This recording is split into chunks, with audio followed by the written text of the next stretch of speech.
Praise the Lord. இன்னைக்கு பார்க்க போற வசனம் ஏசாயா 61 அதிகாரம் 7 வசனம்.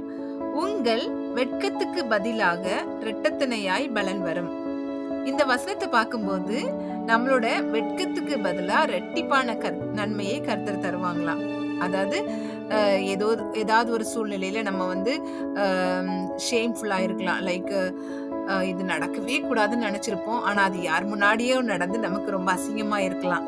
அதே மாதிரி நம்மளுடைய வாழ்க்கையில இவங்க முன்னாடி ஏசப்பா என்ன இப்படி வெட்கப்படுத்திட்டாங்களே அப்படின்னு நினைச்சிருப்போம்.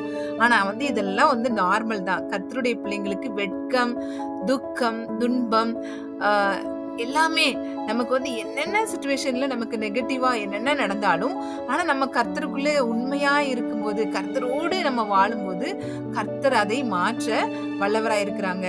எக்ஸாம்பிள் நம்ம பார்க்கலாம்.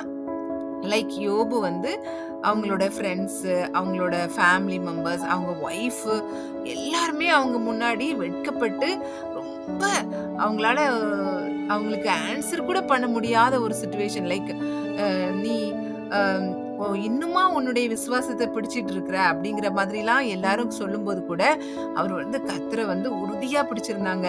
கர்த்தர் மேல அவ்வளோ ஒரு நம்பிக்கையா இருந்தாங்க. கர்த்தர் அவ்வளோ விசுவாசத்தோடு எனக்காக ஏன் கர்த்தர் அப்படின்னு சொல்லிட்டு உறுதியா இருந்தாங்க.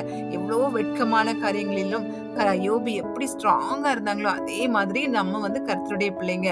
நம்மளுடைய வாழ்க்கையில சோர்வுகள் வரதான் செய்யும். நமக்கு வெட்கமான காரியங்கள் நடக்கலாம். நமக்கு இவ்ளோ க்ளோஸா இருக்காங்க காட் கிட்ட, இவங்களுக்கு போய் இப்படி நடக்குது, இவங்களுக்கு போய் இப்படி ஆயிருக்கு அப்படின்னு கூட சொல்லலாம். நம்மள நம்ம யார்கிட்டயாவது நம்மளை பத்தி பேசலாம். இவங்களுக்கு இவ்ளோ பெரிய காரியம் நடந்திருக்கு அப்படின்னு நம்மள ஏளனமா சொல்லலாம். ஆனா கர்த்தர் அந்த வெட்கத்திற்கு பதிலாக இரட்டிப்பான நன்மையை தர வல்லவராயிருக்கிறார். அந்த மாதிரியான தேவனை தான் நம்ம விசுவாசிக்கிறோம். எப்படி யோபுவை இறுதியில எப்படி இரட்டிப்பான நன்மையை கொடுத்து அவங்களை எவ்வளோ ஆசீர்வதித்தாரோ அதே தேவன் நம்மளையும் ஆசீர்வதிக்க வல்லவராய் இருக்கிறார். அந்த கர்த்தரை தான் நம்ம விசுவாசிக்கிறோம். அந்த கர்த்தரை தான் நம்ம துதிக்கிறோம்.